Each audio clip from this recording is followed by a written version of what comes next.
Hello and welcome to season 4, episode 16 of The Dive. I am Kobe, joined by Azael and MarkZ. And this episode is brought to you by Honda, powering us to dive deeper. Today, we are going to be talking about our week 1 LCS reactions. And of course, we are going to have to talk about the biggest topic, which is all Pokemon the criticism. Pokemon Snap. Of course. Glad you got that in there. I told you I'd get it in there. All right, I like how it was at the top of your head, so you're like, oh, I better say this before I forget, because I'm gonna get it in. I'm like a Pokemon. goldfish, you know. You just gotta. Yeah. Speaking of which, a lot of criticism leveled at the LCS weekend. I think definitely deservedly so. It's a big topic to unpack because there's a lot of layers that went on. There's some underlying problems that we for sure need to fix. All of us need to do better, but there's also things on top of it, like technical issues, and then a lot of risks were taken as far as some new directions that, some landed, some didn't land. How are you guys dealing with processing through all these different layers? Because it is complicated, and there definitely are a lot of things that we really need to fix. Yeah, I mean, for me, I didn't read any of the Reddit threads. I didn't see any of that Never stuff. do. So like that isn't what I'm basing my stuff off of. But obviously, I got a lot of comments on Twitter, and people sending me tweets and asking why is this happening, why is that happening. Obviously, a lot of people unhappy about Sushi Dragon stuff, feeling like that didn't really fit. Obviously, I think Friday Night League, that is. People see that as LCS. People don't see that as like Friday Night League. And I think that's kind of like one of the mistakes that was made in that, people are going to see this. And this is like the debut of the league for summer 2020. And Friday Night League wants to have a bit of a different tone, right? And once you're into the regular season and it's kind of like a different day, it's a weekday, which traditionally has been tougher to get viewership on. We've tried Fridays, we've tried Mondays. So they're obviously trying to go for a bit of a different look and try some different things. Sushi Dragon is part of that. Obviously, a lot of people felt like it didn't really fit the tone of the broadcast, and I get that. But they're trying stuff, right? And that's kind of where it comes to. As far as some of the other stuff, I mean, I think there is valid criticism for sure, and people know that, and people are working really hard at fixing a lot of things and finding improvements. But some of the things I think that were tried were actually really cool. I do think that like the LCS Dome, actually, like the exterior shot looks really awesome. The biodome thing from the outside, yeah, and the scuttle crab going through, yeah, that looks really cool. Our windows, maybe, yeah. I mean, there's obviously issues with like resolution on the cams and like how that's being fed through. I know that it's an entirely new system that they're using this split compared to last split that is supposed to get us some gains once it's actually running smoothly, and I think that's why it's been swapped to. But there's obviously some issues with encoding. The cameras are the aspect ratios are kind of messed up, so when it's in the 4-box, it looks a little bit janky. There's clearly some issues there, but there's some kind of like little graphics that we've had that are really, really cool. Like I know one they're showing with Double Lift and kind of his history, and like they had kind of like it was like over water and like plants and all this stuff, and I thought it looked fucking like awesome. So I do think some of the stuff that has been tried looked really, really cool. Some of it I could see how it could be cool. And I'm hoping that can kind of be worked on and developed and improved, because to be honest, at the end of the day, I thought the games were fucking awesome. I was really happy to have LCS back. I actually had so much fun this weekend watching the games and didn't even realize how much I missed it until I was actually sitting there and like a kid in a candy shop. Like, I realized really how much I missing missed it. I mean, I feel like I missed it, but like I didn't realize how much I was gonna feel better that it was back, right? Like, because nothing was going on this last like month or two for us. We're just in quarantine, and I was like, damn, I missed the LCS, and I actually loved it. So I think overall, it was still a great weekend, and stuff is gonna get better. I think you talked a lot about the technical components, which I definitely think stood out to a lot of people. And I talked a lot about this on Hotline League if people want like a longer thing on my thoughts, but like there's a lot of components you can break it down into. There's like straight up technical, there's art and like graphic direction, there's content direction, consistency of all these, like there's a lot of different ways you can break it down. And like the technical stuff, which I think people were focusing on a decent amount, doesn't bother me because I feel like that'll get ironed out with the amount of like intelligent people working on this. like I talked about this a little bit already. I think it's fine to say that like we had a huge audio delay in our own ears on Friday Night League, which is probably why that felt really jank to people. Like Kobe and I, if we wanted to banter, we had a 260 milliseconds, a quarter second delay. Like imagine playing a game with 250 ping and then like trying to banter live. It's just like you can't jump in when you're a quarter second behind. It was. I like your like, get me in. Kobe's making a joke. I want to get in there. You just can't do it. So like that's part of it, and like all that stuff's gonna get ironed out. And those are the kinds of things that look really bad but can get fixed quickly. And I think those were already fixed by Saturday and Sunday when you saw some of the other countdown segments and how much better we were able to vamp and have fun. It's like the creative direction, the content that we're making, some of those things that I've definitely I think are where I'm more focused on because I don't really have any ability to influence the technical side and stuff like that. So I think there's a lot of things, a lot of different avenues to talk about. And I think all of them are going to get looked at in the coming weeks, just based, off how people are talking about it internally and stuff. Yeah. I mean, just real quick, couple of things that to like aim for. Obviously, some of the biggest things that LEC does so well are those ads, the caster ads. Content.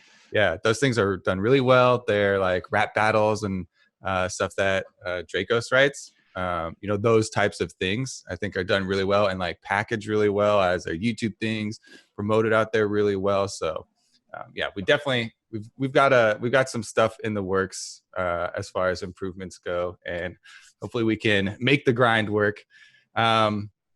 Another thing, still sticking on LCS, as people, it kind of snowballed this whole conversation into all these different areas. And we've retouched areas that have been hit on a lot for LCS over the years. And one of the things that has been reemerging is the age of our players and the LCS Retirement Home type of conversation, which is pretty interesting because our region is so different from LPL or EU, where we have a much smaller player base. I think that kind of creates some issues that have really weird solutions. And this LCS Retirement Home and age topic kind of looks at a couple different forks. I think of that issue. So if you don't know what I'm talking about, there was a front page post on Reddit where this guy goes through with the average age of LCS players compared to each of the other, major regions. We are 2 years on average, much older than LPL, LEC, and LCK. Even 2.5 over LPL. They're actually the youngest of those four. And I mean, just a theoretical discussion of what do you guys think about the main complaint of why aren't we getting more young talent in there? Of course, there's a systemic thing I'm talking about where we have kind of less coming up, but we also probably need to do more. If you look at EU Masters and those types of things of driving more of this, motivated younger generation of, we need more talented mechanical players that you can build up into, strategic players. And it's a kind of snowball process, I feel like. For me, I think this is one of those things, and this is a personal trigger of mine, is like when I see someone whose opinion and the points that they're making, and I agree with them ultimately, but then like the actual arguments they're putting forward, I disagree. I think are bad arguments because it's like, you're on my side and you're representing my opinion poorly. Stop that. Like that bothers me so much more than seeing the other side like being wrong in my head, So like I'm glad this guy made this post. I'm glad he talked about the average age being really high. We have 22 players over 24. The next closest is Academy at 11. And then the next closest is LCK and LEC at 9. So, like these are interesting numbers that I'm really glad he's shedding light on. But some of the takeaways like, player reaction time starts dropping. It's like, there's really not much evidence that actually matters. CSGO has pros into their 30s. Pro sports have players playing till 40. Dude, fighting games are the ultimate example. That is like pure mechanics, and there's 30-year-olds winning Evo. Yeah, exactly. So like that argument of age inherently being bad doesn't track. And what really happens is people move on in their life. When you're 18 years old and you live with your mom and all you care about is getting good at this game or whatever, you know, and you're trying to break out, like it consumes your life and you go all in 100%, play 1,000,000 hours, get really good. And then after 5 years of it, what happens is your motivation starts dropping and you become, you know, get a like girlfriend, there's other you get a things happening girlfriend, you or have whatever. sponsorship obligations, these other things Yeah. start weighing. And I'm still like working on that girlfriend part. yeah, you retired. That was your mistake, dude. Get back in the game. You'll see what happens. It can be a new segment for the dive. You know, we could the dive, looking for love with We'll Kobe. make a Cupid section for you. You have an app, don't you? Didn't you make an app for this? I did. I made a whole nother company. I got a whole project working on this. I really like your point though, Mark. So I don't want to derail it completely. I want to like rally you up and keep you going because I completely agree.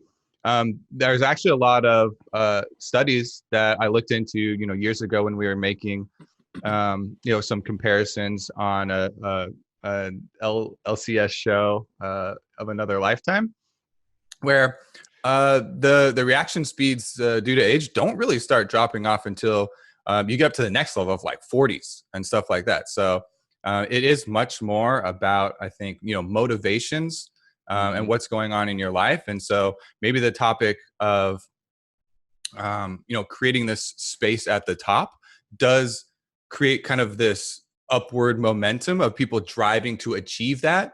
You're talking about people moving on with their lives. The reason that it works in other sports is there's this goal at the top where like, yes, I can make that upward momentum and, you know, make millions of dollars. So I don't want to move on with my life. Like that's my life. I want to move on in this direction. And so I think maybe some people are like, okay, so there's too many blockers at the top, maybe, which is taking away some of that upward momentum. For me, the reason there was always that with esports was there wasn't that money, there wasn't that stability. Now there is. Now there is, and that's why it's really funny because so there are some negatives, right? Like if you have players who have been around forever, who have never been like really very good and are just kind of there because you can't find anyone new to replace them, and they're just kind of hanging around and they've never changed their level, they're not improving, then yeah, that's a problem, right? Like those are the players that you want to be replaced. But saying that the LCS has an average age of 2 years older to me actually means fucking nothing. Like I actually think it's a good thing if the average age is going up, as long as it's the good players that are staying around. Because to me, that was always going to be the sign that esports were actually becoming more successful. Because I don't believe that you are getting, you know, you just inherently get bad as you turn 25 or something, right? Like that's my excuse, Azale. That's why I suck now, though. Players can be, you know, like well into their 30s, right, late 30s, I think, and still have that similar reaction time. And I think that like that's a sign that stability is actually growing, that people haven't just moved on. The reason I stopped playing WoW as an esport was because I wasn't making any money and I wanted stability in my life, right? And when EG stopped sponsoring WoW, it was like, okay, well now I don't have this contract. Now what do I do? Do I want to depend on just only tournament winnings and like sub money? Well, no, I didn't feel comfortable doing that. So I moved on to a different career. And those kind of things have been happening in esports for decades, right? People like don't have that stability, so they look for a more traditional route. And I think it's actually really cool that with the LCS, people are making enough money now that this is where they want to stay. This is what they want to continue doing, right? The problem comes when you want to replace players, but you can't find anyone to replace them with, right? And I think that for me, one of the solutions, because we do have a small player base, is looking more towards these smaller regions, right? And we have seen examples of this. I believe it was referenced in the post with saying like, hey, these guys aren't even that young, right? Like, but like Closer and FBI and Broken Blade and Ryoma and these sorts of players. I think it is pretty clear that you know, the light bulb is kind of like flicked on and people know that these regions exist and some of these players exist and can be successful. I do think teams are going to be looking more heavily towards some of the minor regions and sourcing players from there, trying to develop their scouting from there. And I think that that's something that can help to solve this problem. And you hopefully bring in, you know, new young North American talent too. But if you have your 26-year-old guy who's been playing since he's 18 and he's the exact same and he's always been at the bottom, then maybe, yeah, it's time to inject some new talent and bring in someone else. I think the thing that interests me is like, why is our churn slower than others is the big question, because I think Smaller pool. yeah, smaller pool is a huge one. And I've talked about this for years about how population size is super important. North America is actually, half the size in terms of player base. And that's outdated data. I don't know if it's changed since then, but it was like 2018 data that I referenced, where our player base for ranked is about half the size of EU and Korea. And then China's just this whole other ball game. I think what happens was the grind culture in LCS for pro play in Korea and China, these kinds of things where you just play insane hours to become really good. Like, that's why the churn is so much higher there, is like there's always a hungry 17, 18-year-old who's high rated than Challenger, who is playing hundreds and thousands of solo queue games, and they're ready and hungry to take your spot. And I don't feel like there's quite that pressure from the bottom on the people on the top, and it creates this like weird circular problem a little bit. Mm-hmm. And at the same time, I don't think that this means that North America doesn't have problems with its scouting and talent development. Yeah. And like these can be two issues. Like, I totally agree. Age is not a limiting factor. I totally agree. North America has a population size issue. I don't know why some of the players are still getting jobs. Yeah. Like, that still blows my brain sometimes when I look at some of the people. Yeah, I like that we can, separate this into the multiple things that are kind of like confounding factors. Because if you look at some individuals and you can put a microscope down and you can be like, identify, all right, there is complacency here. And that, again, is usually replaced by the upward draft that I was talking about before of the younger, more motivated players that are grinding away because they want that spot at the top, are the ones that replace the older, jaded, complacent players that are like, yeah, it's so nice up here. There's no young talent trying to take my spot. So, I don't have to work as hard to stay where I'm at. I think that balance is something that's really difficult and something that North America has completely out of whack. And it's an interesting thing of like maybe where multiple parts where that comes from. Is it the GMs? Is it some of the actual public-facing riot structures of motivation? Everyone always talks about how trash our solo queue is. Should there be more motivations for creating this area that you can be a grind lord? Like Mark is talking about, these super young, motivated, all this talent in LPL. Yes, they have a bigger population, but also there's just so many that want to just grind away and get to the top so they can get seen and so they can get to the next step. Maybe there is something that we can do to the structure to have some rewards at the top of Challenger so that you have this real goal instead of like just a Challenger recall or whatever. And then we also need to have another structure of those types of goals and those types of meaningful steps that you can hit. Because if it's such a long leap from, all right, I need to grind all the way up this solo queue and then jump through academy and reach up to LCS before you hit something meaningful. Well, there is scouting grounds. Yeah. Right? And that is partially supposed to be part of the reward of getting high, is that you qualify for scouting grounds. That's how you're supposed to make that step into academy, kind of. Yeah. And I think one of the problems is like these aren't all maybe working exactly. For me, the perfect example of it working is tactical. Tactical, I feel like, is how it should go. He grinded at top of solo queue. He had multiple accounts up there for a long time. Picked up, he's on the Team Liquid sub roster. He's on the academy team, and then he gets his time. He gets his spot. Double Lift says himself he's not motivated, and he gets 6. And they're like, all right, put in tactical. Let's see how this works. Oh my God. Looks like we actually did some good work scouting and had a good academy system here going on our team. Gets implemented into the LCS and starts out 2-0 in his first, full-time starting LCS split. Yeah. So I do think that, there is improvement to be made, obviously, like everywhere, right? Like the Riot side can improve for sure. I do tend to feel like it's more of a team and GM problem. I think that is an incredibly hard problem to solve, so I'm definitely not trying to pretend as though it's like Just do these 3 Just simple say steps. it. Yeah. Who are you talking about? Papa Smithy, right? Yeah, exactly. I mean, for the record, 100 Thieves, they have 3 layers of teams, by the way. Yep, They have like one 100 below Academy Thieves, too. Future, or whatever it's called. But A couple of teams have that. There's like 4 or 5 of them, I think. TSM does. I don't know who all does, but it's obviously an incredibly difficult problem to solve. But I do think that the first step has been completed, and that is people being aware that there are other solutions. So Cloud9, just look at their team. Vulcan, Blabber, Licorice, right?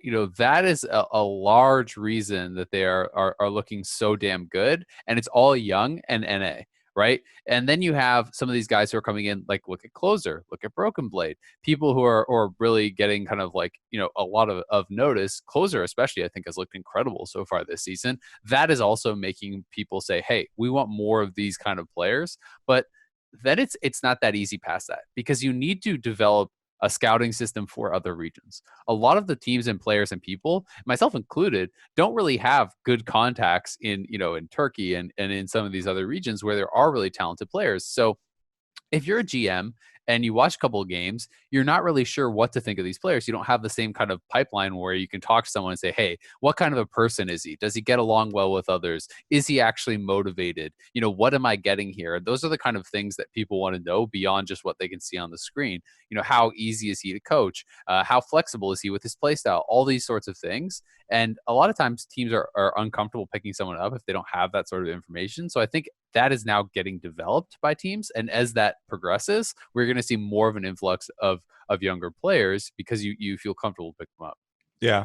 I was interviewed by a couple of teams, over the years for like GM positions or managerial positions. And my pitch was always that I would actually spend more time focusing on the academy side of it and use that as a, testing ground for, scouting multiple different sources of possible next year players, because only a couple teams can focus on, all right, our team is going to be the best in the LCS. We're going to slam down a bunch of money. These players are great right now. These players, we know their personalities. We know how they work together. This is going to be a winning roster.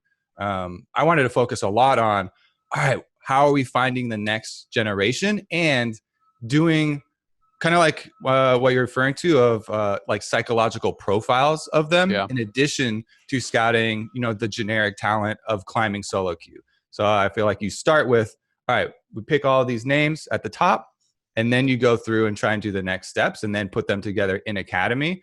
And you're going to have to sacrifice academy wins. I don't think, many orgs are going to have a big problem with that as far as gaining a lot for learning and having a good rotation of that. Now, back to your Cloud9 thing, I wanted to add I thought it was such a cool stat when we were talking about them winning. And this is a legacy organization. Cloud9 has been around forever. None of the players on the Cloud9 roster right now that are the most dominant team the LCS has ever had previously won a championship. None of them. Well, Sven had, but that was in Europe. Yeah. Right.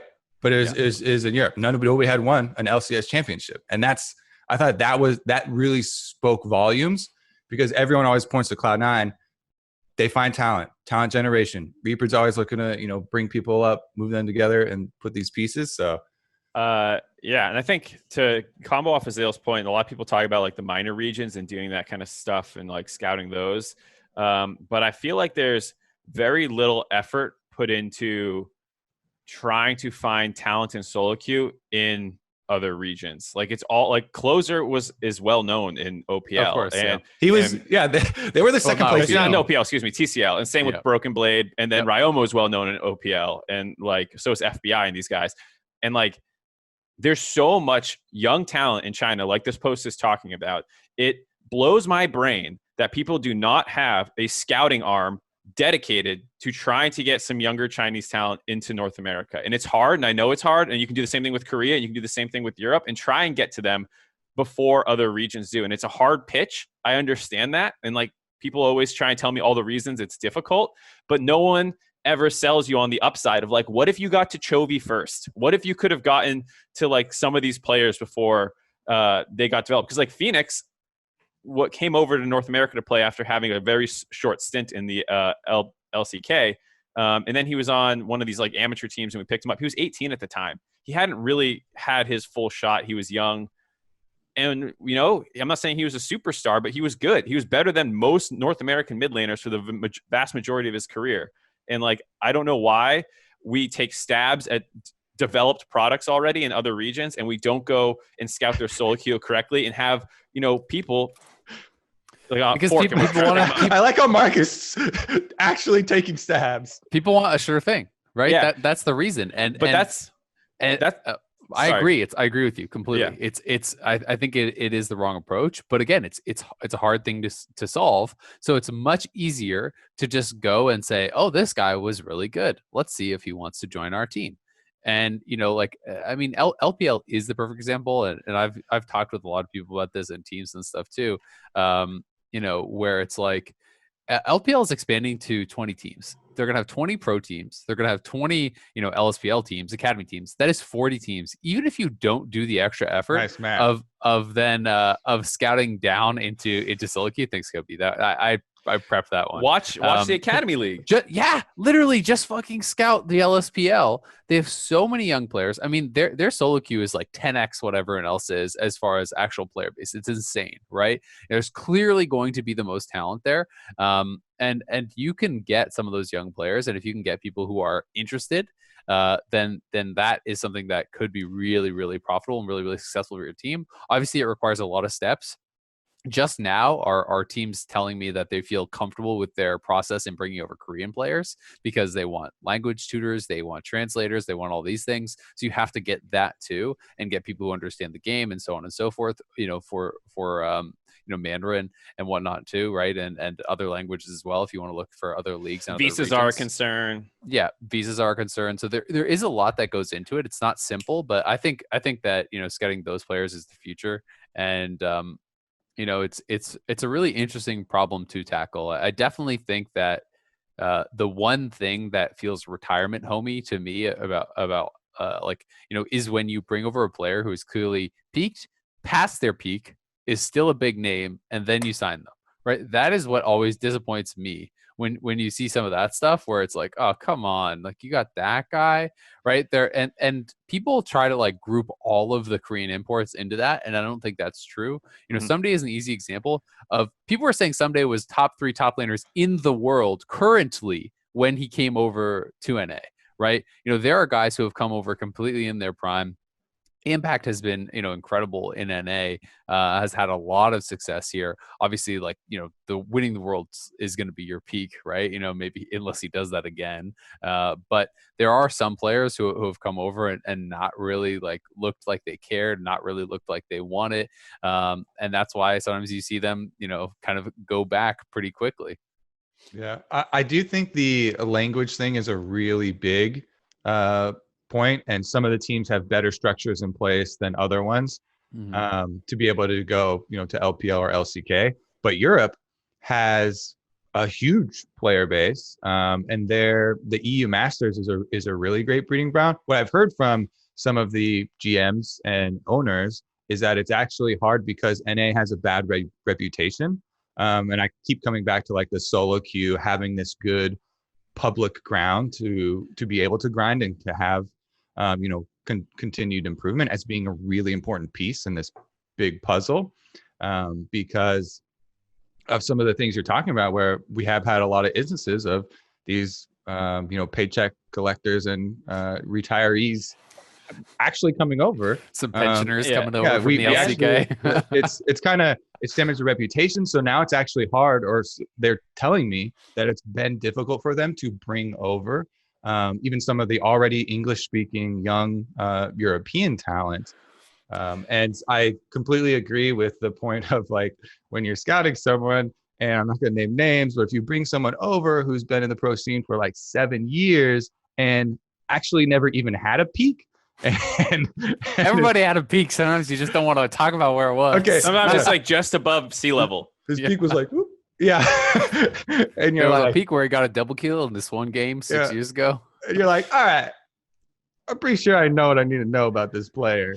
Yeah. I think it's also worth noting too, like just because you get your hands on a raw talent from another region, they're not going to develop maybe the same way they would over there. Like I referenced Chovy. I don't think Chovy becomes Chovy in North America. Somehow we got to him before then, but I don't think just ignoring young talent and only going for importing known quantities is the right thing to do at all. Hooney was a relatively unknown quantity when Europe brought him over. He was a third stringer on, I forget which LCK team, but he was a third stringer. He was a backup player, and he was like training with Gamsu and stuff or something. I forget which team it was. But yeah, and then he became one of the best imported players ever. So I think that like there is those kinds of players that people should be looking at. The backups. Samsung Galaxy, baby. Yeah, like look at the people who are on the cusp of come up in these other regions and hard target them and really try and sell them. And like Kobe says, it's a tough sell. I don't want to pretend it's not, but I don't feel like I've heard people be like, oh yeah, we really tried. You hear the reasons why it wouldn't work before you even hear they tried a lot of the time. And the last thing I want to say is a little bit in defense of NA. It is not an excuse, but it is just a fact that it is a much harder job for the NA teams and GMs to create really good teams because the player pool is smaller. And we're talking about, just develop a complex scouting system in China, Europe, Turkey, all over. Also have a great set of translators who understand League of Legends in depth because, by the way, there's incredible amounts of lingo that aren't real words in those languages that you wouldn't understand. And foster a good system, consistently to bring these players over and get visas and do all these things. Like, it's just much more complex than going to your solo queue rankings, be like, oh, hey, this guy's pretty high. Let's talk to him. Right. And, the scouting is much more difficult because of some of the player-based issues that the NA teams face. Doesn't mean that they shouldn't fix them. Doesn't mean that they shouldn't be working on them. They should. And hopefully they will, because the teams that do are going to be the ones that are successful over the next couple of years. But it's a lot harder than just being able to go into your own backyard and find everything you need, as I think is true in LPL and LEC right now. My two final thoughts.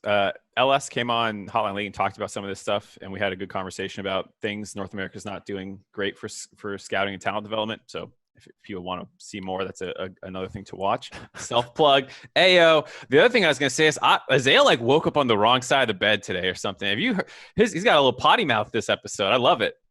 Have you been paying attention? I cursed a couple times at the start. That's true. I love it. I was going to say, man, I like feisty Isaiah. Yeah. All right, let's move on. Was that the right side of the bed then? Or was the wrong side of the Whatever. bed? Keep waking up on that side. Let's move on to the LCS here, because I really like that conversation. That was a good one. And good job. It's something that's really close to our hearts. So we did trail off and go on quite a few tangents because we care. But Cloud9, let's get back to success stories here, baby, because they picked up right where they left off. And kind of like we had been theorizing, I was like, all right, the changes in the offseason, this is going to do nothing to hinder Cloud9 or give them any speed bumps. People were worried, oh, but they didn't get to show at MSI. Is their time going to be past? Are they going to be bad now? Is the meta not going to work out? They can't do the same thing. No, it's actually better. Blabber can just pick Olaf and run through your whole jungle, run through your whole team.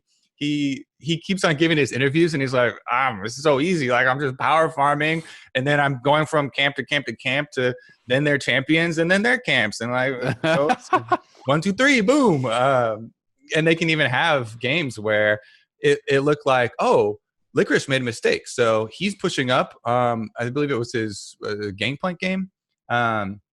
He's pushing up. He gets his flash solo blown by Someday. I'm like, Someday, he's still got it, man. Like, he can blow a offensive flash on Ornn and open up a gank opportunity. Boom, you see Meteos. He goes right up there. You're like, this is what you want to see. Somebody giving Cloud9 a run for their money. They kill Licorice.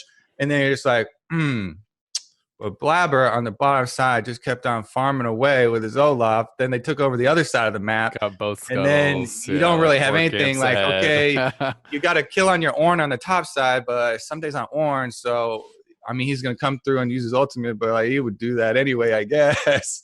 And Cloud9 still do their same thing. I think it's really important, even though there's no dispute around this conversation of them being good, them being the best, to give them praise for the ways that they're doing it. and they still have this exceptional team coordination, and they still have this raw focus on remaining proactive above all costs and drafting this way where they are putting their players in position to succeed and bully opponent teams off of these objectives and off of the map. I think the point about setting themselves up is a huge one. I think C9, better than any team in North America, have played around specific people really well. When Licorice made his debut, a lot of their draft focused on being carry topside, and that was their play style. When he came in, he played a lot of that kind of stuff. And now that he's the more flexible player, arguably, it's Blabber who gets a lot of the draft focus. And that Olaf game you're talking about, they had a Galio to ult in on top. They had a GP to ult in into the jungle wherever he picked a fight. They had an Ezreal who could shoot an ultimate. And who was their support? It was another one that could help. Yumi. Oh, it was Yumi. Yeah. It was the ultimate support for Olaf to give him some lockdown, some heals, some speed up. So they do such a good job of crafting these team comps around whatever power pick they're trying to do, whatever their game plan is, and executing on it. Because that top jungle fight that kind of swung the GP back into the game was because of the Olaf and how many people could collapse. Yeah, I think that the FlyQuest game was also really, really fun to watch because it Cloud9 kind of just is exuding confidence at this point, right?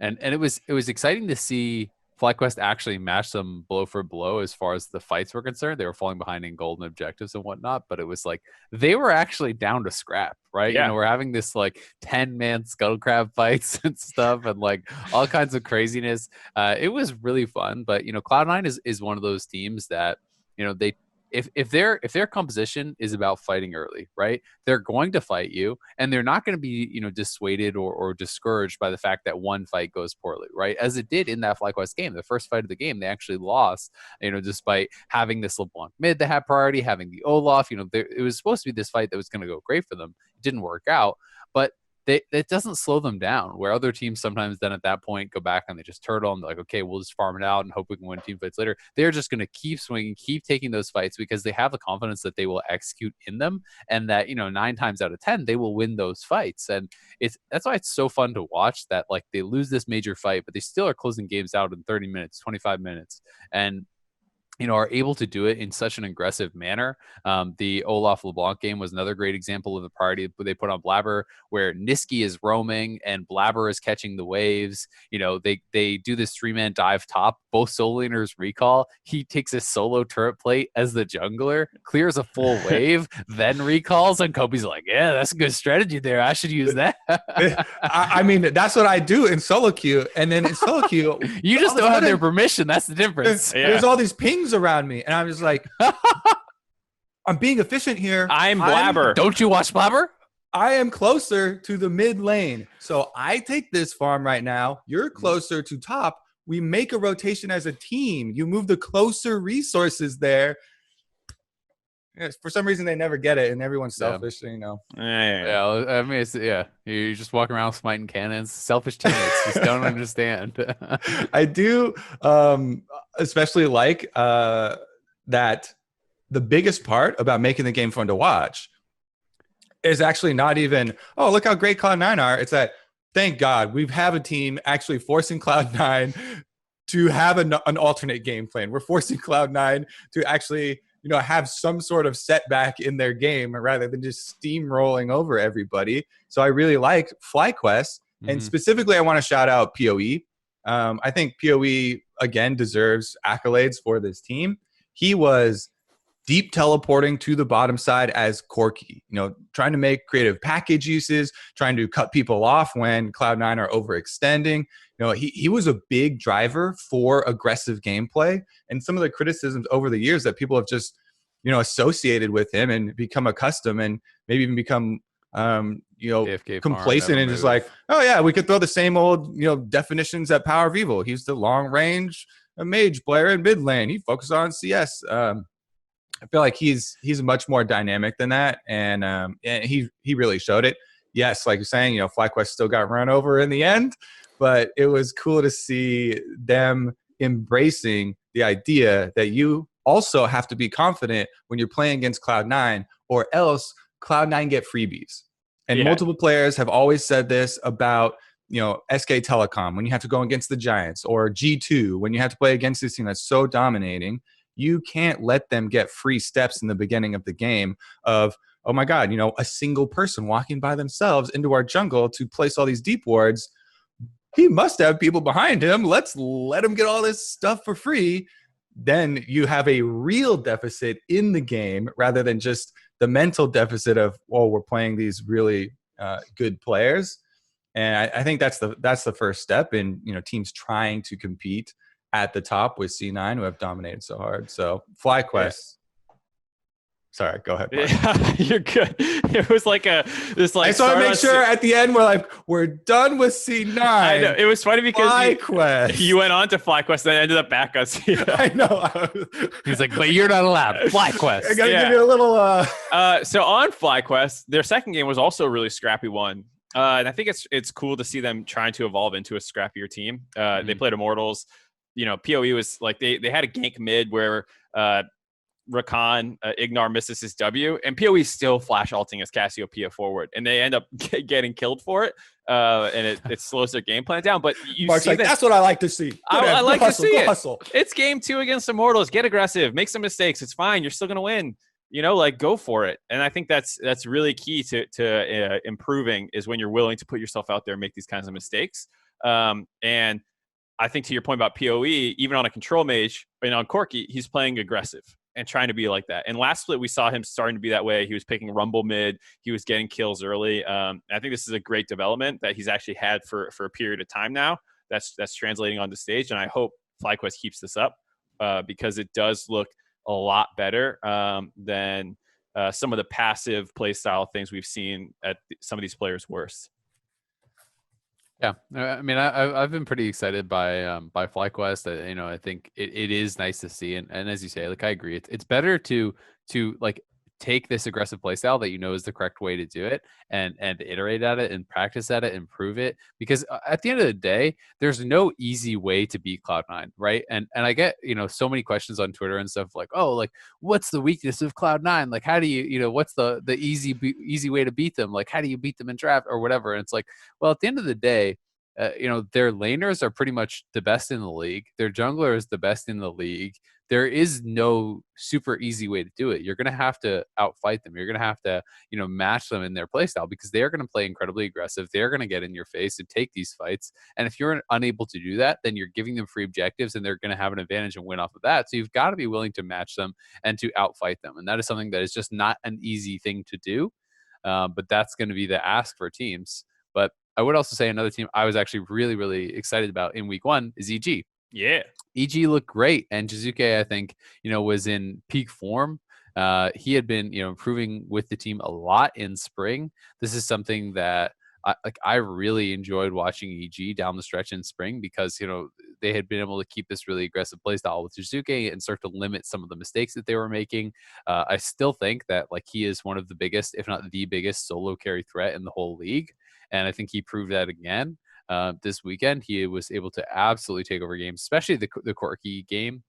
He was just destroying people, aggressive packages, getting in there, playing really, really, really well, especially paired with the Yuumi. That's obviously a pretty deadly combo, but he was able to do it very early on, even before he had a lot of the items. So I've been really excited about him, and I think that it also bodes well that we're seeing jungle be so incredibly strong. And guess what? The two teams that looked the best in week 1, the last MVP and the MVP before that. You know what I mean? It's like, well, you have these two jungle MVPs. It seems like the strongest role right now. It seems like everyone's talking about needing to have a great jungler to succeed. Well, it's no surprise then that these two teams are the ones that kind of came in on top. I still say mid lane's the strongest role, but you got me. You had a pain point for me there.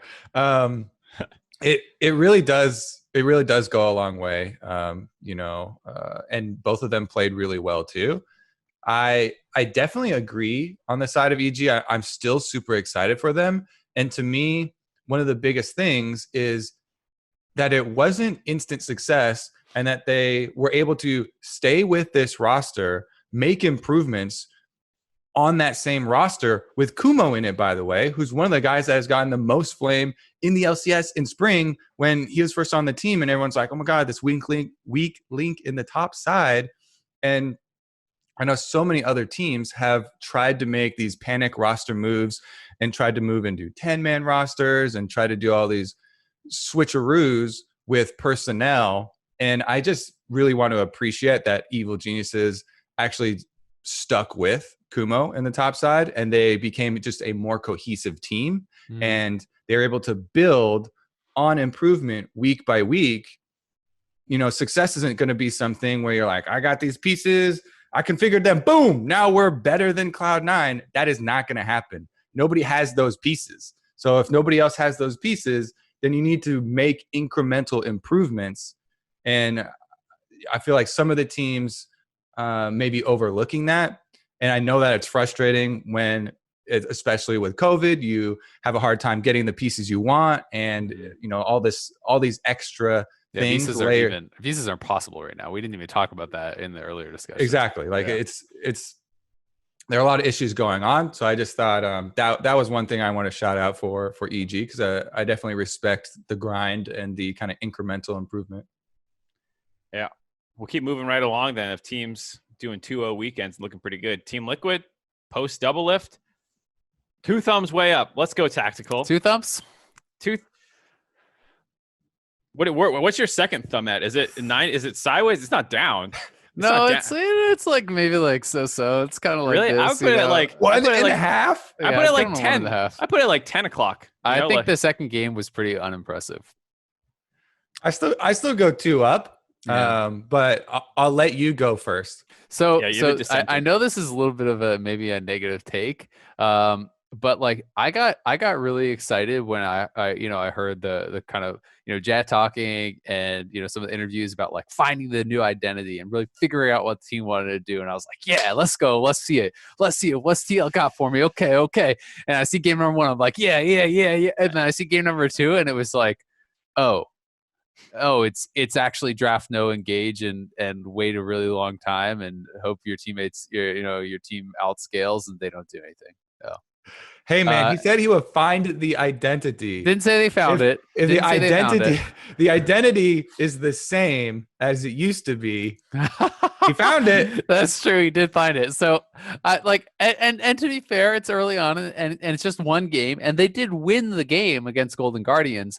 But it was just like, it reminded me of every play style I've ever seen of a number 1 NAC who got knocked out of groups, and it's just that, like, but seriously, how many times have we seen that from TSM or from TL or from other top teams where it's like your players are so good that you can kind of just hang around in a game and draft some late game stuff, and you're not going to make any critical, like, massive mistake that lets the opponent close out the game, and then eventually they're going to mess up and you're going to win. And that's what it felt like to me. I mean, they gave up Ocean Soul. Broxa got Flame Horizoned, I'm pretty sure, or at least very close to it, if it wasn't actually a true Flame Horizon.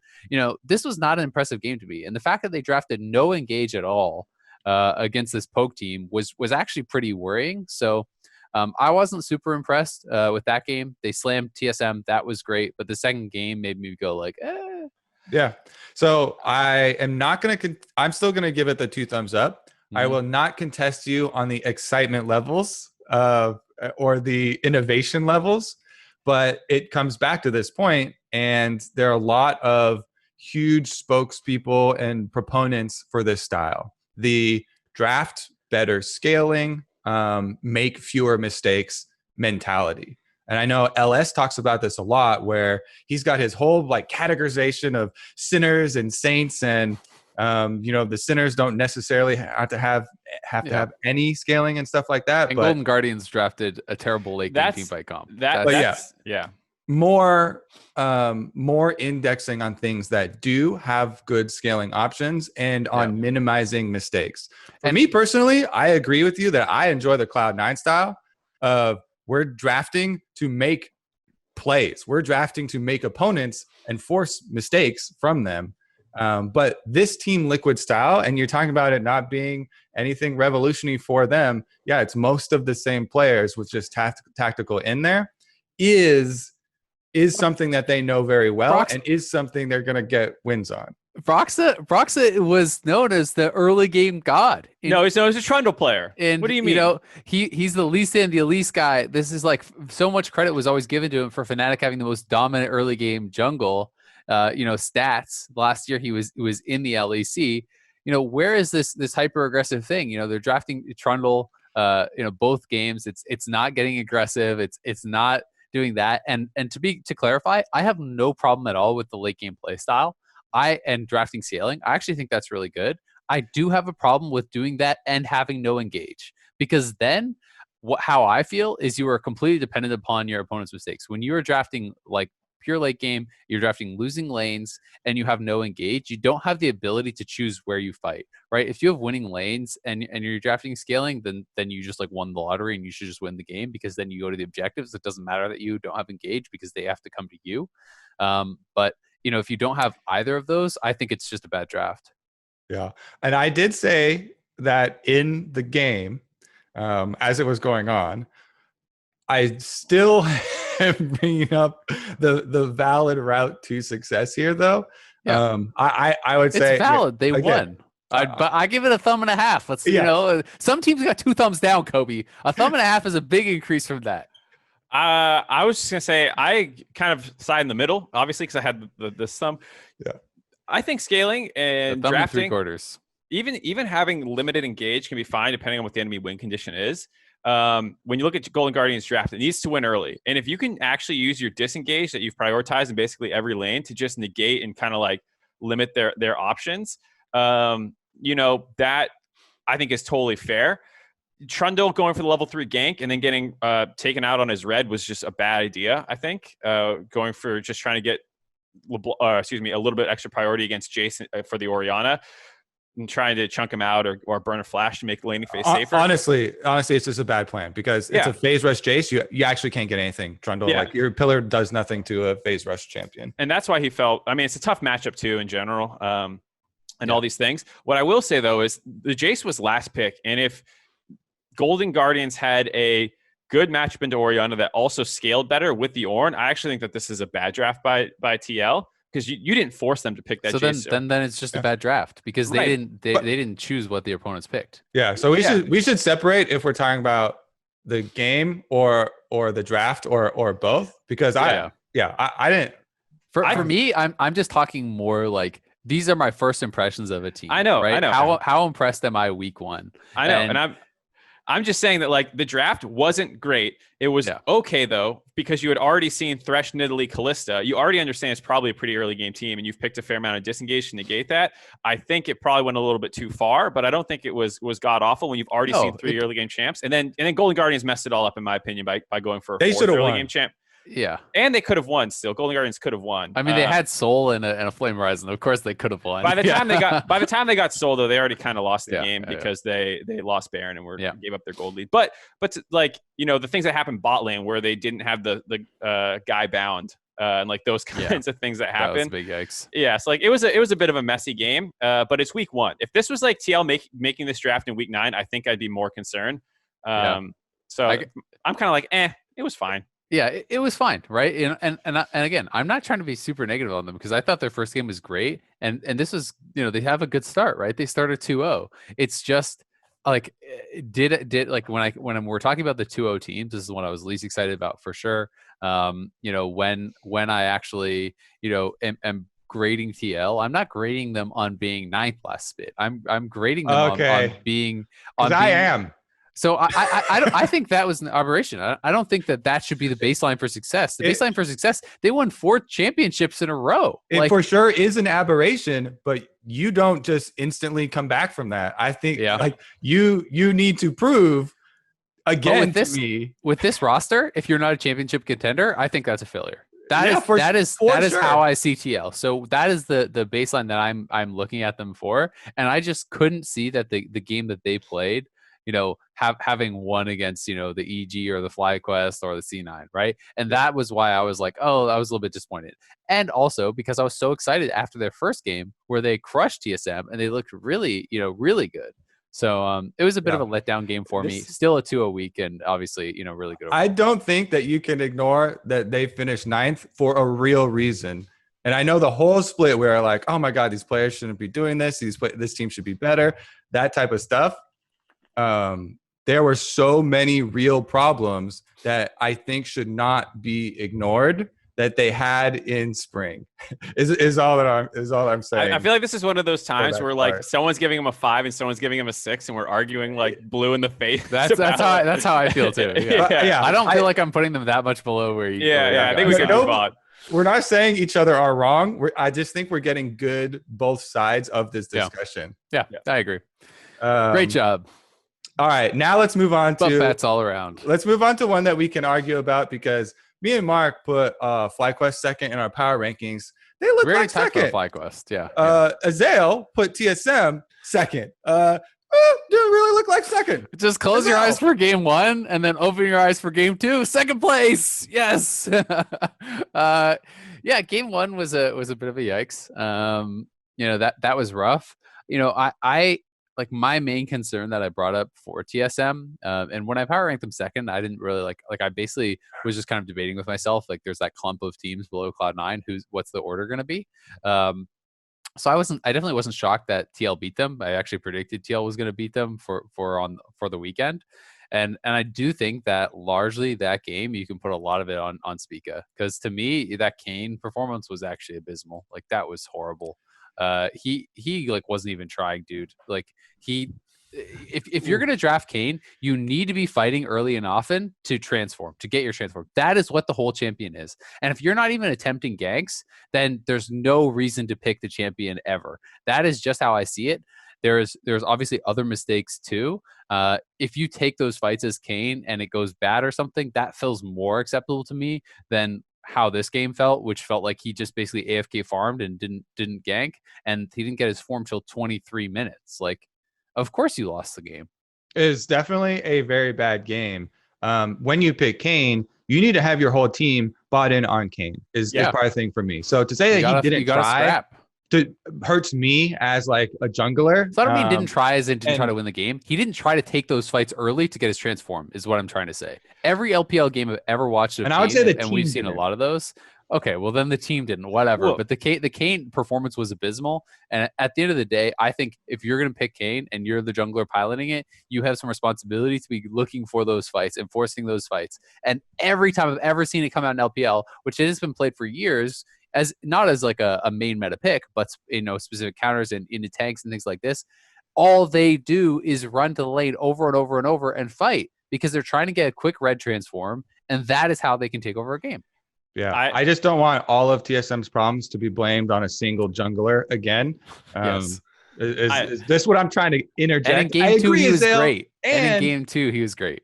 And I think the thing to point out too is like when I didn't feel like the draft helped Kane out very much. You can say Spica should have been more vocal or something about draft and what he needed. But when you look at when I always look at C9 and how they integrate players champions that they want to play and new younger players, and they, like I said, they bend over backwards in their draft for them. This did not feel like they bent over backwards at all for Spica. It felt like they asked, "Do you want to play your Kane here or something?" And he was like, "Sure, I guess." And then they just picked it with other random crap that the rest of the team wanted. Like Syndra, Kane, yes, you can scrap 2v2 and you can try and make fights happen, but it's not like Galio GP to help you with any jungle fight you take post 6, like the way that C9 will. Oh, you want to play Kindred? Here's things that go great with it. Oh, you want to play Graves or whatever you want it. Like, I just don't think they actually tried to help his Kane in the draft the way that they could have. So, I mean, it's definitely not as much of like a jungle focused draft. That's obviously some of those C9 things. But I do think when you're drafting Kalista bot lane, they're thinking, okay, we're going to have a pushing bot. That's the initial plan, right? Obviously, the Bard came in and things changed a little bit. But I think they're like, all right, Kalista is going to win a spot. Syndra's going to win us mid. Aatrox is a strong, stable top laner. And this is going to allow the Kane to run around and maybe have assistance from a lane to scrap with the Trundle and stack up his form quick. right? I think that was kind of the thought process. Obviously, it didn't happen. And if you're not getting assistance from the laners, Trundle's going to actually win that 1v1 before you have your form change. So that gets difficult. Your goal, by the way, as Kane in that matchup is to be like, I'm here, touch, and then run the hell away. Give me the orbs, and then I got some orbs. Yeah, so that was obviously there is multiple components to it. I'm not trying to put it just on him, but the Kane performance, whether you want to put that on the team or the thing, was clearly responsible for game one. TL did a great job. Impact had an incredible game in that one, actually, on the Mordekaiser. Was really popping off. And Core JJ's Bard was sick. It was really nice to see actually Core JJ have one of those MVP-esque performances. That's something we didn't really touch on earlier with the TL stuff. I was really, really excited for Core JJ and how damn well he was playing, because it was really weird to watch him go from what I thought was the best player in the league to last split. It was like, who are you? Like, what happened? It wasn't just double if like this man is inching some of these games. So hyped about the good Bard play, and also hyped about how Spica came back after what I thought was an abysmal Kane game. And I was like, oh no, is this really what we're going to get?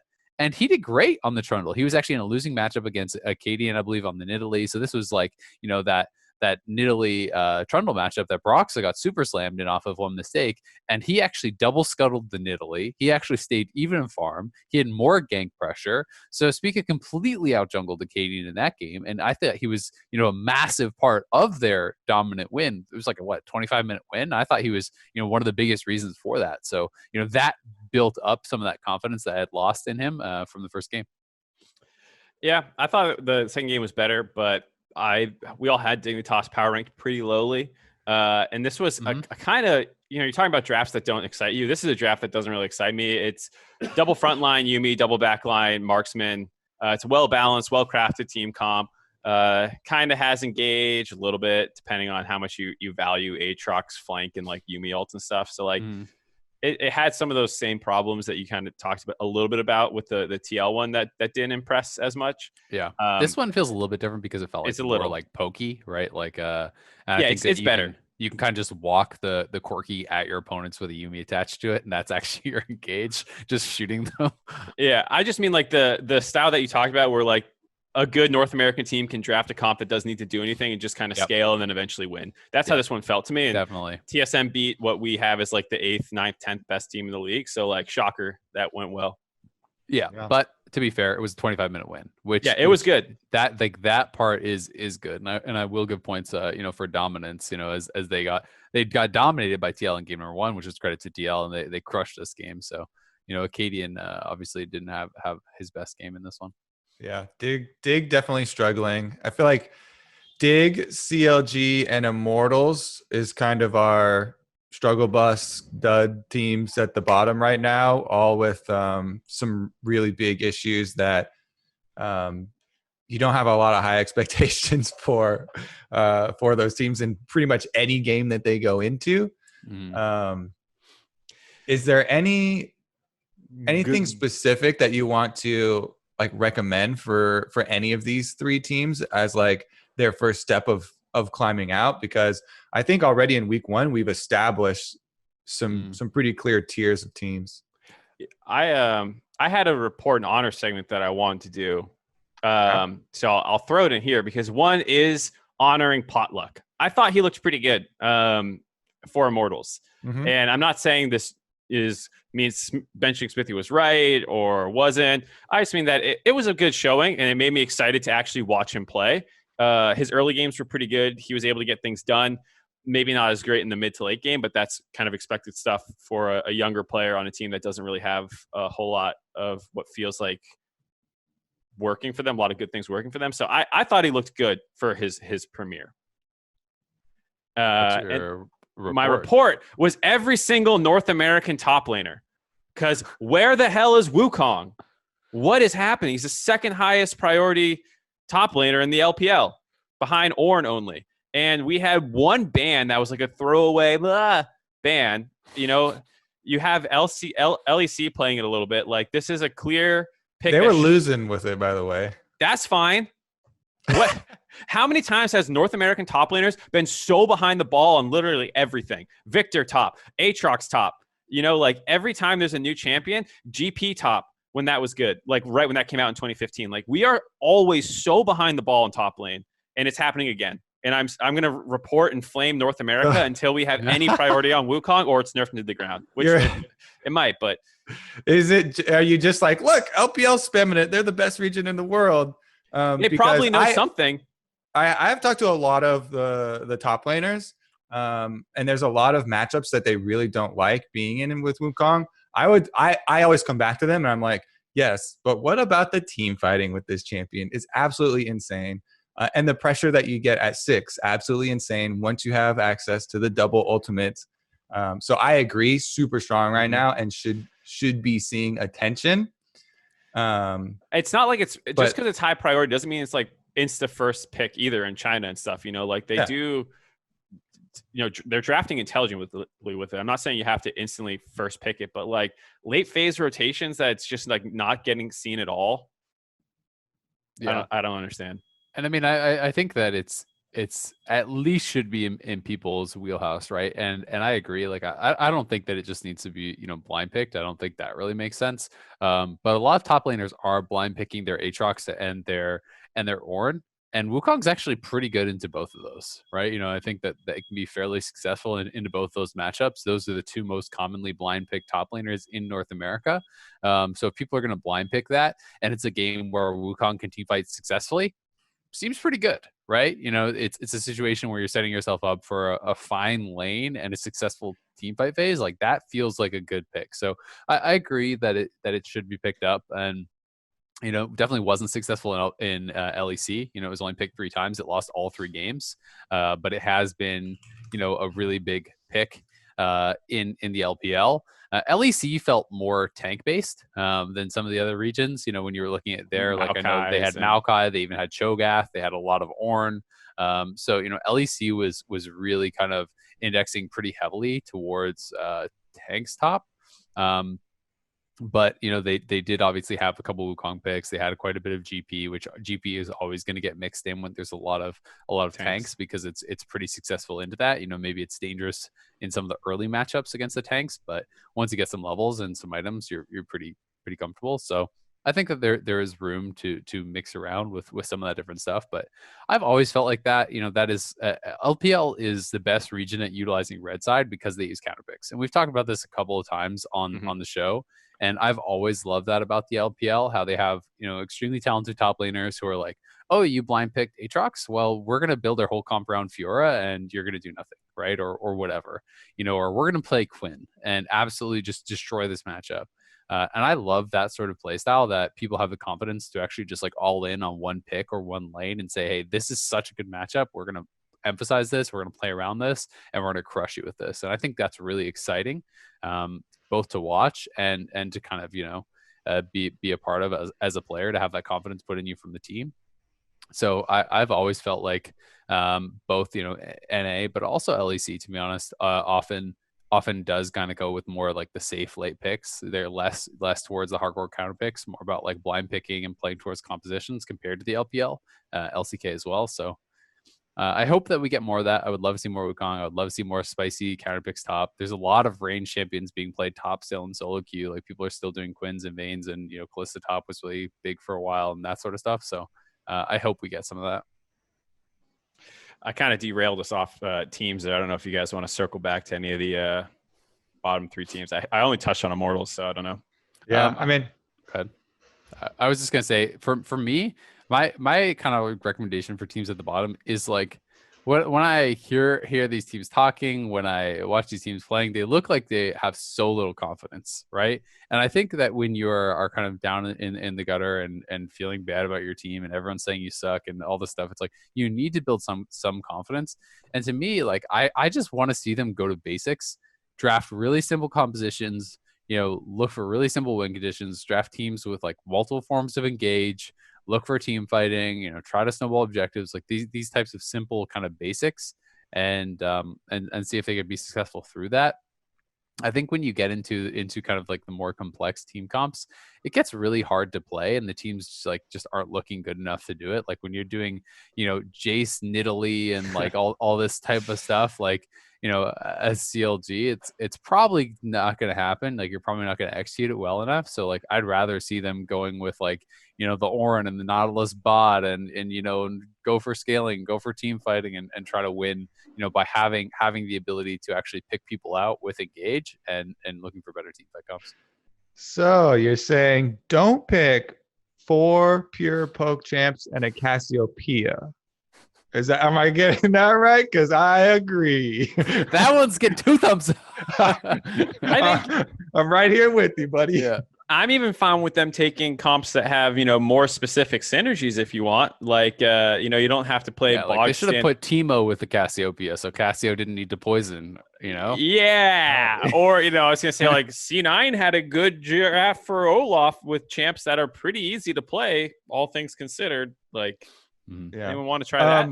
I do like that you specifically mentioned Nidalee Jace combo, though, because Golden Guardians is a team that I actually got excited about at the beginning of this split. It kind of dropped off last split, right? They were like, all right, we got into playoffs. All right, we're out of playoffs. See you next year. Yeah, peace. But I thought they came back with a really cool new identity, picking up Demonte in the offseason. And both of their drafts were clearly embracing this player who has a strong personality, a strong way that he views and wants to play the game. They get closer on 2 power farming carry champions, Graves, Nidalee. They pair that with Demonte having kill pressure in an Echo matchup and in a Jace matchup. And they try and use these 2 players to gain priority. In both of their games, it was directed towards the bottom half of the map, where they had CC options, and then try and control dragons, try and win the game that way. And they're really setting up some of their star players and big playmakers for success. So I thought that's really one exciting. I thought that's one thing the Golden Guardians did well. It was both successful game plan where I could see, even though they didn't win that game versus Team Liquid, I could clearly see their path and their goals in that game. And like you're saying, it was also exciting. So you get the 2 for 1 there, success plus you gain some fans and some viewership, and Azale is happy with you, which is always a good thing. There you go.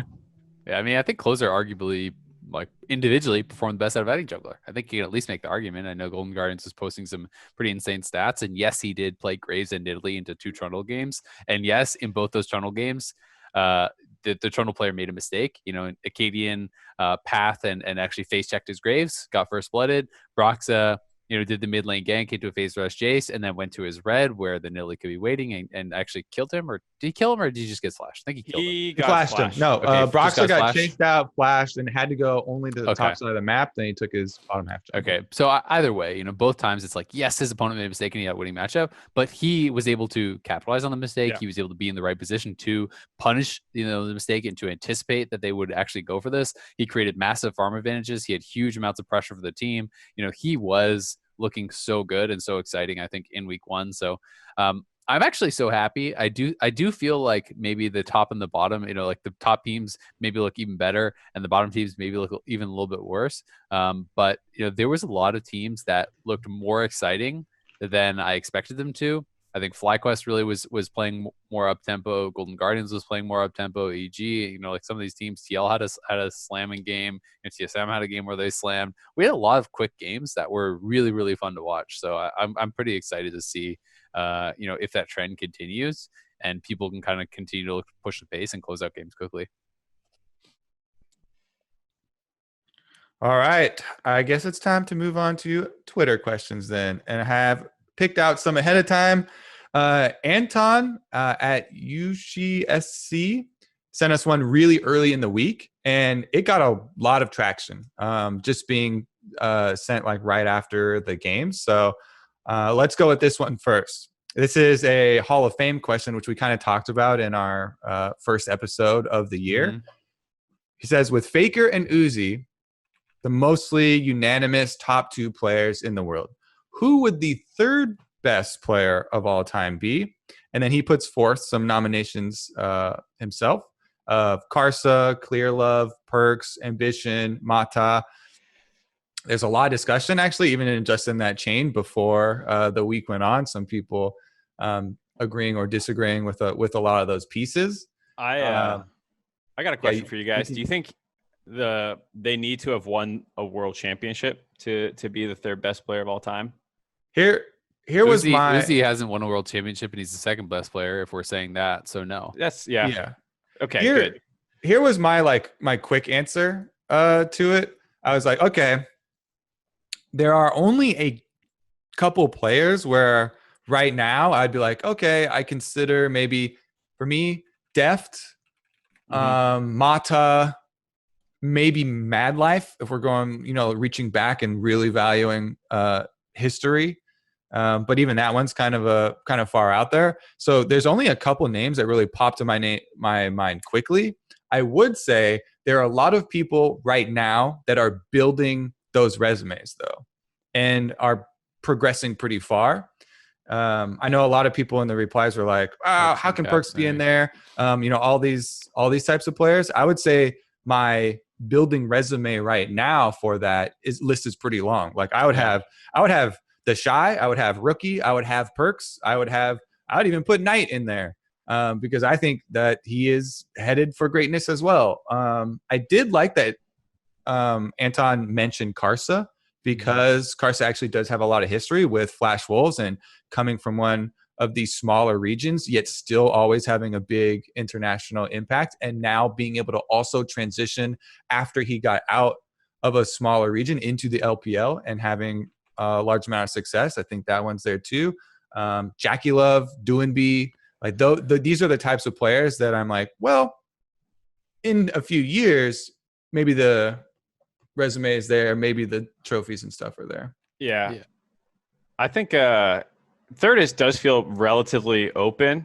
I think the Mata and Deft are the two I lean the closest to, just with their success over the course of their careers, going to China, having success, winning a world championship for Mata.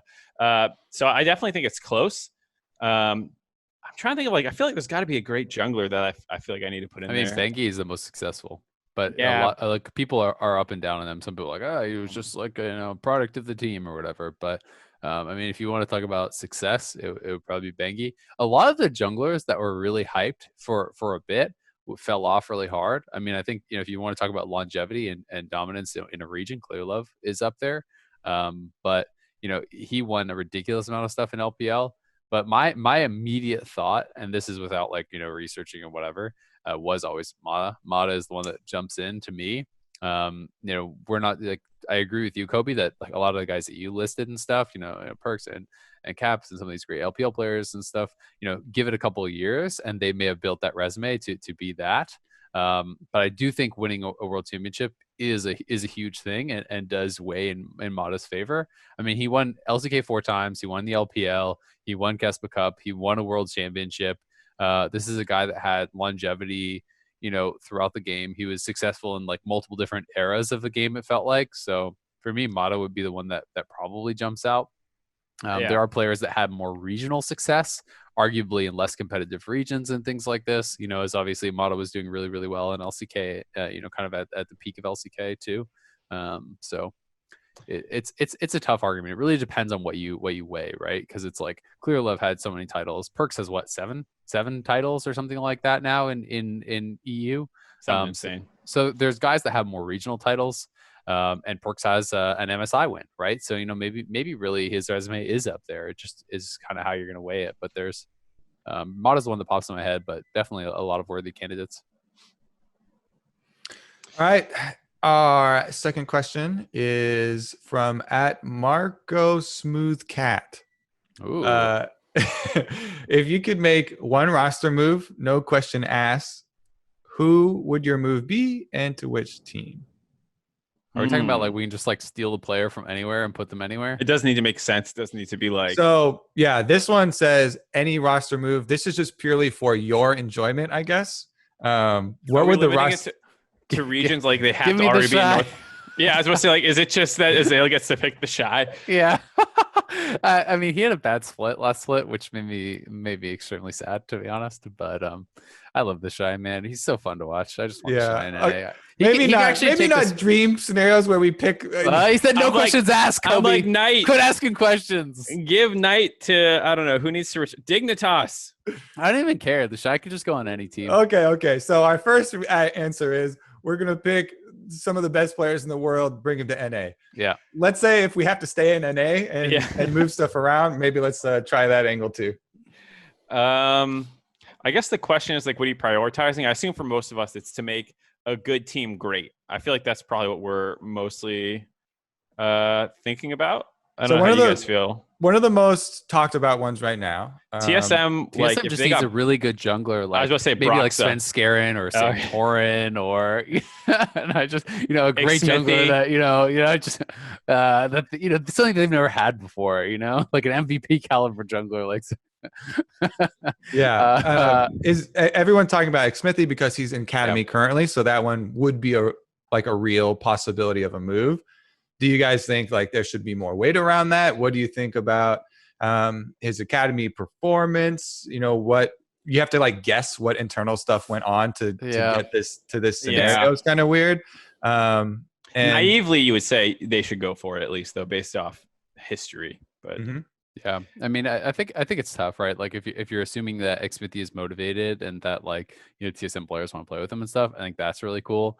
It's kind of funny because it's like if the goal with the trade is like make the best team, then you're going to look at teams that you think could be or are near the top and have like the one glaring thing where you're like, ooh, maybe he's not that good, right? So I think people are going to jump to like, oh, what if there's someone for tactical, or like, ooh, what if there's someone for Spica or Kumo, right? I think those are the ones that people are really going to like immediately think. I think if I'm just like doing this like dream world and I don't have to care about import slots or like anything like that, someday on EG, that would be pretty hype.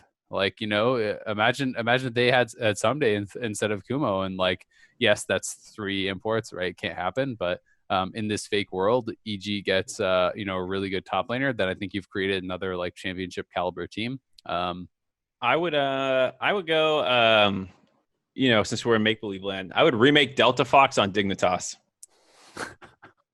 Which would be Skara, Shifter, Cutie Pie, Voy Boy. You're just kicking all of Dignitas out of the league. You're like, you suck anyway. Let's get Delta Fox back. Nah, just let's have some fun. I'm not saying kick them out of the league. I would find Academy spots for most of those guys. Mark, we started this episode talking about young talent and building up the scene. Didn't they lose every single game in Academy when they played in Academy? Other than Johnson, who's young talent there? Who you're bringing in the oldest of the old players? What do you? I know, but I'm saying like I'm replacing 4 out of 5 old talent with old talent. There's only one player, Johnson, who is a young talent. Yeah, and you're living in fantasy world, so you can just replace some washed up old guy with him.